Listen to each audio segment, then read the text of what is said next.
Seorang pria bernama Matthew tiba di Paris. Kerinduan di dalam hatinya sudah tak terbendung. Oleh karena itu, setelah meletakkan barang-barangnya, Matthew langsung menuju ke apartemen mantan istrinya, Anna, untuk bertemu dengan putri tercintanya, yaitu Sarah. Sindrom Steinberger memaksa Sarah hidup di dalam tabung khusus dengan pasokan oksigen murni. Matthew baru saja kembali dari wawancara kerja di Kanada. Dia memberikan hadiah kepada Sarah berupa cairan dengan aroma tumbuhan, serta sebuah drive berisi foto pemandangan yang sangat indah. Namun itu bukanlah tujuan utama. Selain wawancara, Matthew juga mencari pengobatan untuk Sarah, dan dia menemukannya. Meskipun belum dipublikasikan, tapi Matthew sangat yakin, apalagi setelah membaca laporannya. Dengan ini, Sarah akan segera bisa hidup normal. Hanya saja pengobatan tersebut membutuhkan waktu. Maka mau tidak mau, mereka semua harus pindah ke Kanada. Namun sangat disayangkan, Anna tidak setuju dengan usulan tersebut. Menurutnya, hidup Sarah sudah menjadi lebih baik karena meskipun terus berada di dalam tabung, tapi kini gadis itu sudah memiliki banyak teman. Media televisi memberitakan tentang bencana yang belum pernah terjadi sebelumnya, yaitu gempa dengan kekuatan 6,7 skala Richter yang melanda Swedia dan Denmark. Ternyata tak lama berselang, Paris pun mengalami hal yang sama. Itu membuat Matthew bergegas untuk kembali ke apartemen Anna karena Sarah merasa ketakutan. Sangat mengejutkan, tiba-tiba saja terdengar suara sirine diikuti dengan teriakan para penduduk yang berlarian. Apa yang sebenarnya terjadi? Lagi-lagi itu adalah sebuah kisah pembuka dari film yang akan saya ceritakan. Judulnya adalah Dans le Brume, film Prancis yang artinya di dalam kabut. Bergenre fiksi ilmiah, disutradarai oleh Daniel Roby dengan naskah yang ditulis oleh Guillaume Lemans dan dibintangi oleh aktor dan aktris yang tidak kalian kenal kecuali satu, yaitu Olga Kurylenko yang pernah bermain di film Oblivion dan juga James Bond Quantum of Solace. Baik, selamat datang dan selamat berjumpa kembali. Bersama saya, Teguh Gusto, mari kita lanjutkan ceritanya. Ya, semua orang berlari ketakutan, beberapa di antaranya ada yang tewas akibat menghirup asap yang keluar dari gorong-gorong. Dan sangat mengejutkan, tiba-tiba saja kabut asap muncul bagaikan gelombang tsunami, membunuh setiap orang yang menghirupnya. Melihat hal itu, Matthew langsung bergegas menuju ke apartemen Anna, mengajak mantan istrinya naik ke tempat yang lebih tinggi untuk menyelamatkan diri. Dengan sangat terpaksa, Matthew harus meninggalkan putri tercintanya. Tapi dia yakin Sarah akan baik-baik saja karena selain memiliki oksigen murni, tabung itu juga mampu membersihkan udara. Matthew dan Anna menumpang di apartemen sepasang kakek nenek yang baik hati bernama Lucien dan Colette. Awalnya mereka bingung melihat Matthew dan Anna yang sangat panik. Namun ketika melihat kondisi dari balkon, Lucien pun mengajak istrinya kembali ke dalam untuk berdoa kepada Tuhan. Tidak ada listrik dan tidak ada jaringan seluler. Oleh karena itu, dengan menggunakan handy talkie atau HT, Anna berkomunikasi dengan putrinya, memastikan tabung pelindung benar-benar bekerja. Saat ini benda itu menggunakan baterai yang akan bertahan selama 10 jam. Wanita itu berharap listrik akan kembali menyala, karena jika tidak, maka kondisi Sarah dalam bahaya.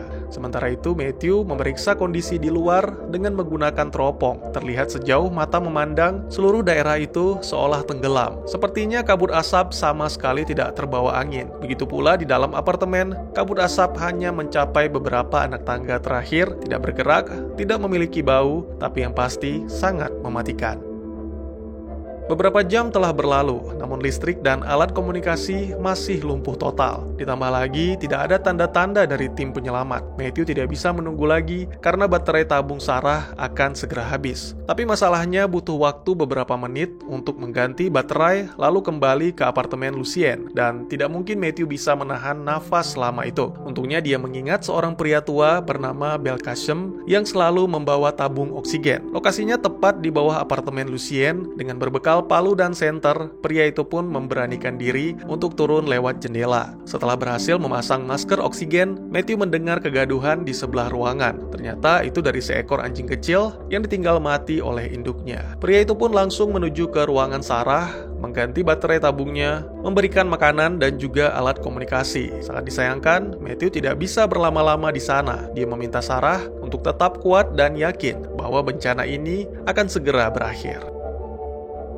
Matthew tidak langsung kembali. Dia memutuskan untuk keluar dari apartemen, berjalan di antara mayat-mayat untuk mengumpulkan baterai serta persediaan makanan. Pria itu sempat bertemu dengan tentara yang sedang mengevakuasi warga. Sebenarnya Matthew juga diminta ikut dengan kelompok tersebut, namun pria itu menolak karena tidak bisa meninggalkan Anna dan Sarah. Beberapa waktu kemudian, Matthew pun kembali ke apartemen Lucien. Dia menceritakan tentang pertemuan dengan para tentara yang mengevakuasi warga ke daerah Montmartre. Namun menurut Matthew, tidak bisa berharap banyak kepada para tentara karena mereka hanya berjalan kaki dan sepertinya terburu-buru. Para tentara juga sama sekali tidak mengetahui tentang penyebab bencana. Kabut asap muncul begitu saja dari dalam tanah pasca terjadinya gempa. Alangkah terkejutnya Matthew ketika mengetahui bahwa ketinggian kabut terus meningkat beberapa sentimeter setiap jamnya. Ini menandakan keadaan semakin memburuk dan pada akhirnya mereka harus pergi meninggalkan tempat itu. Matthew pun menceritakan bagaimana mengerikannya kondisi di luar sana. Menurutnya, kemungkinan kabut telah menewaskan 2/3 penduduk Paris dan jika bencana ini juga terjadi di wilayah yang lain, maka tidak ada lagi layanan masyarakat seperti polisi, dokter, ataupun teknisi. Cerita itu membuat Anna semakin cemas dan sulit memejamkan mata. Akhirnya wanita itu memeriksa kondisi putrinya, mengganti baterai tabung, dan mengambil beberapa peralatan untuk memperbaiki radio. Keesokan paginya ketika radio tua kembali berfungsi, mereka mendapatkan pengumuman dari Kementerian Dalam Negeri bahwa Perancis dalam keadaan siaga merah. Semuanya diminta untuk berlindung di dalam gedung-gedung terdekat, menutup jendela, dan tidak menggunakan pendingin atau penghangat ruangan. Semua stasiun radio menyiarkan pengumuman yang sama. Lalu tiba-tiba saja terdengar sebuah ledakan. Ternyata kerusuhan telah terjadi di wilayah Montmartre. Mungkin tak lama lagi tempat itu akan menjadi seperti neraka. Anna pun mengusulkan agar mereka mengungsi ke rumah sahabat Sarah, yaitu Charlotte, di wilayah perbukitan Morvan. Mungkin saja orang tua Charlotte akan menyambut mereka dengan baik. Selain itu, Sarah juga bisa berlindung di tabung Charlotte. Namun yang menjadi masalah, tidak mungkin mengeluarkan Sarah dari tabungnya. Oleh karena itu, Matthew dan Anna akan menuju ke laboratorium di pusat kota Paris. Di sana ada kostum khusus, biasanya disewakan dengan harga mahal untuk para penderita Stimberger yang ingin keluar dari tabung.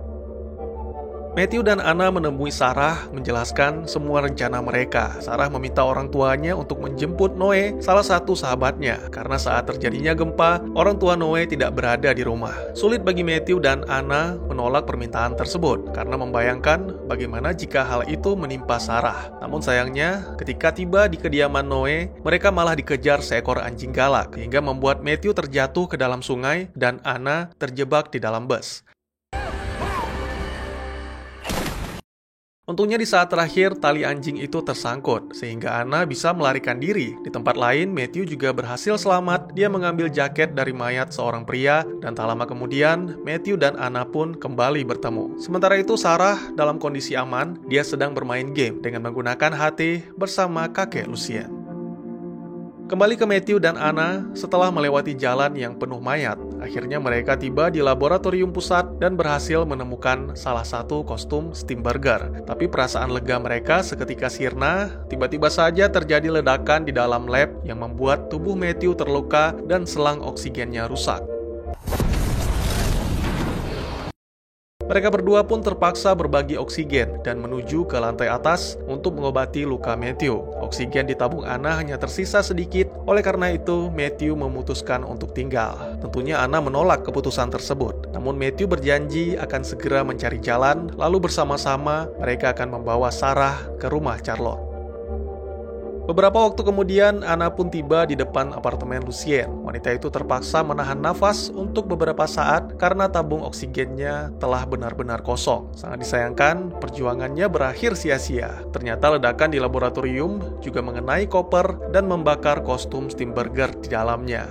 Sementara itu, setelah berjalan melewati atap-atap bangunan, Matthew tiba di sebuah gedung parkiran. Di sana dia menemukan mayat yang mati karena terbunuh, persediaan makanan, senjata, dan tabung oksigen. Tiba-tiba saja seorang petugas polisi datang membawa persediaan makanan, menjelaskan tentang ketinggian kabut asap yang terus meningkat, serta meminta Matthew mengembalikan tabung oksigennya. Matthew mulai curiga, jangan-jangan polisi itu membunuh dan merampas persediaan makanan. Akhirnya, dengan cepat, dia membuka keran oksigen, menjatuhkan polisi itu ke dalam kabut asap, lalu mencekiknya hingga mati.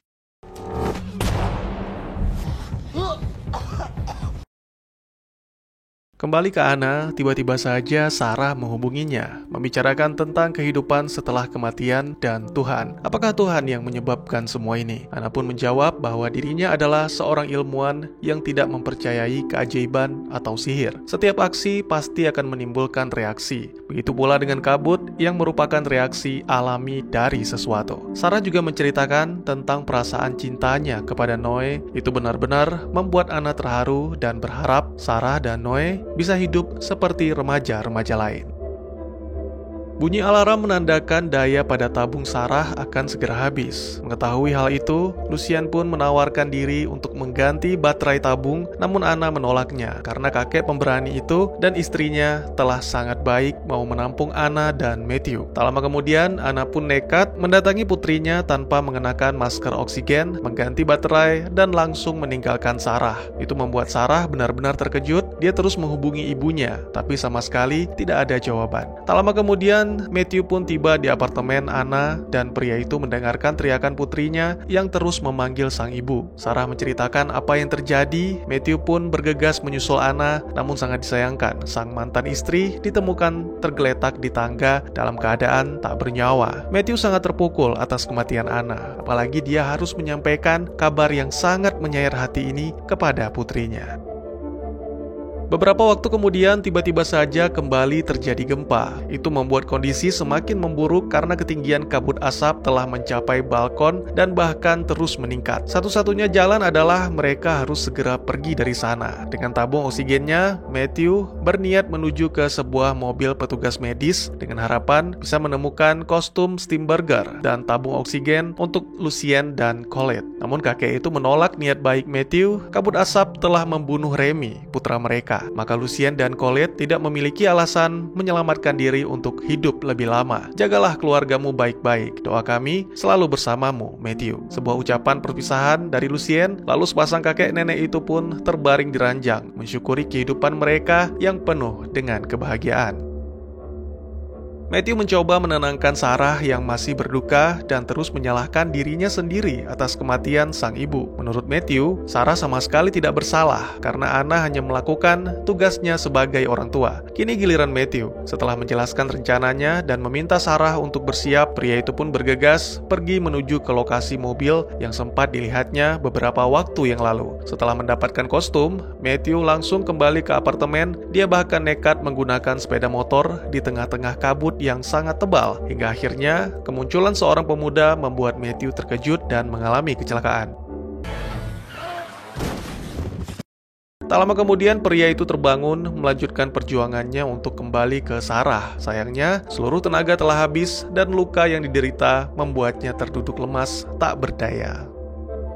Film pun ditutup dengan datangnya sepasang muda-mudi yang ternyata adalah Sarah bersama sahabatnya Noe. Gadis itu menjelaskan bahwa Noe yang menjemputnya sangat mengejutkan. Ternyata kabut asap yang telah menewaskan semua orang tidak berpengaruh terhadap dirinya dan Noe. Bahkan membuat mereka yang mengalami sindrom Steamburger menjadi kebal terhadap dunia luar. Matthew sangat bahagia dan bersyukur akan hal itu karena impian untuk memeluk dan mencium putri tercintanya menjadi kenyataan. Lalu ditampilkan beberapa waktu kemudian Matthew terbangun dari mimpi tentang Sarah dan anak-anak penderita Steamburger bebas berlarian di tengah-tengah padang bunga. Kini pria itu berada di dalam tabung dan dirawat oleh Sarah karena seluruh kota Paris telah benar-benar tenggelam dalam kabut. Bagaimanakah nasib manusia di belahan bumi yang lain? Apakah kabut asap telah menutupi seluruh planet? Dan tamat. Film yang sangat mengesankan dengan sinopsis yang membuat saya kembali teringat akan film yang diangkat dari novel Stephen King yang berjudul The Mist. Tentu saja Don Labrum adalah film yang benar-benar berbeda. Sama sekali tidak ada monster, kecuali kabut yang menenggelamkan seluruh kota. Tapi film ini patut diacungi jempol, meski tidak ada monster atau manusia-manusia psikopat di tengah-tengah kiamat, saya benar-benar merasakan ketegangan di sepanjang film. Pada awalnya, tidak ada yang mengetahui apakah menyentuh kabut akan menyebabkan kematian, kemudian tokoh utama mempelajarinya, hingga akhirnya nekat masuk ke dalam kabut asap, tapi tetap tidak boleh menghirupnya. Ini membuat saya jadi ikut-ikutan menahan nafas ketika adegan pertama Matthew mencoba mengganti baterai tabung Sarah. Tidak hanya sampai di situ, setiap jamnya ketinggian kabut asap akan terus meningkat, yang mana membuat ketegangan juga semakin meningkat. Mereka dipaksa untuk segera menemukan masker oksigen, menjemput Sarah dan membawanya ke tempat aman. Tapi ya pastinya nggak semudah itu. Di tengah-tengah keterbatasan dalam bernafas, ada anjing galak yang tanpa sebab mengejar Matthew dan Anna. Ini adalah salah satu kejanggalan. Saya benar-benar tidak mengerti mengapa ada 2 ekor anjing yang masih hidup, padahal sebelumnya kita melihat mayat induk anjing dan burung merpati. Ketegangan lainnya adalah kita tidak benar-benar mengetahui waktu, selain melihat langit di luar dan penggantian baterai tabung Sarah, yaitu 10 jam sekali. Sebenarnya tidak dijelaskan apakah mereka telah menikah atau belum, tapi yang pasti mereka memiliki anak dan tidak satu rumah. Jadi saya menyebutnya mantan istri saja. Ceritanya mereka telah berusaha mencari cara untuk mengobati Sarah selama 12 tahun dan itu sama sekali tidak berhasil. Hingga akhirnya Sarah dibawa pulang ke rumah tapi harus diletakkan di dalam tabung karena sindrom Steinberger yang setelah saya telusuri, orang yang mengalami sindrom ini memiliki kekebalan tubuh yang sangat lemah. Jadi ceritanya selama setahun si Matthew ngakunya pergi ke Marseille untuk mencari pekerjaan, padahal sebenarnya dia ke Kanada buat nyari metode penyembuhan untuk Sarah.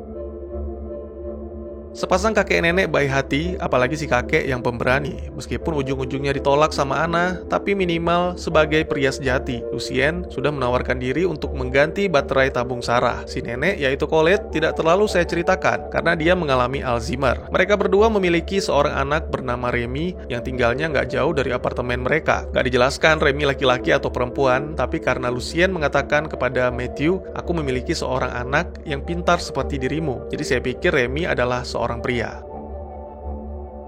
Ini yang masih menjadi misteri di sepanjang film. Beberapa orang berbicara tentang polusi, tapi tidak ada yang menjelaskan secara detail. Saya pikir akan lebih baik membiarkan kabut itu menjadi misteri karena memberikan kesempatan bagi penonton untuk berpikir dan berpendapat. Tapi seperti biasa, sepertinya ada yang kurang jika saya tidak mengutarakan beberapa teori atau pendapat mengenai asal-muasal kabut asap. Yang pertama, bencana alam. Kita semua mengetahui bahwa kabut asap tiba-tiba saja muncul sesaat setelah terjadinya gempa, dan ketinggiannya meningkat drastis setelah gempa kedua. Kita tidak benar-benar mengerti tentang alam dan rahasia di dalamnya. Manusia hanya bisa memprediksi, namun kembali lagi, prediksi terkadang bisa benar, tapi tak jarang bisa salah. Yang kedua adalah kebocoran gas. Ini mungkin sama dengan polusi, tapi yang berbeda adalah semua sudah direncanakan. Saya pikir sangat tidak masuk akal setelah berjam-jam tidak ada satu tim penyelamat pun yang mengerahkan helikopter untuk mengevakuasi korban. Yang datang hanya sekelompok kecil tentara yang berjalan kaki. Itu pun mereka mengaku tidak mengetahui dari mana datangnya asap dan hanya meyakinkan bahwa tidak ada serangan ataupun bom. Lalu buru-buru pergi karena masih memiliki urusan lain. Menurut saya ini agak aneh, karena seharusnya mereka dikerahkan sebanyak mungkin untuk memeriksa puncak bangunan-bangunan dan mengevakuasi para korban yang masih bertahan. Selain itu, tidak ada satu ilmuwan pun yang angkat bicara ataupun berpendapat tentang kabut asap. Apa jangan-jangan ini upaya pemerintah untuk mengurangi populasi yang sudah berlebihan sehingga yang bertahan hanya anak-anak yang memiliki sindrom Steinberger? Yang ketiga adalah kegagalan dalam percobaan obat sindrom Steinberger. Di sebuah scene, Anna menegaskan bahwa belum ada yang bisa menyembuhkan penyakit itu, berdasarkan pernyataan para dokter di Paris. Tapi bagaimana jika sebenarnya ada? Sama halnya seperti di Kanada, diam-diam obat Steinberger telah ditemukan, tapi memberikan efek kebalikannya terhadap orang-orang yang tidak terjangkit sindrom. Gempa mungkin telah menghancurkan laboratorium dan membuat gas tersebut menyebar ke seluruh kota. Sebagai kesimpulan, saya pikir meskipun ceritanya agak klasik, tapi sebagian besar film ini adalah tentang sebuah keluarga yang mencoba menjadi utuh dan bertahan dari bencana misterius. Selain itu, dari film ini kita juga mengetahui musibah yang menimpa suatu kaum terkadang menjadi berkah untuk kaum yang lain. Bagaimana menurut kalian?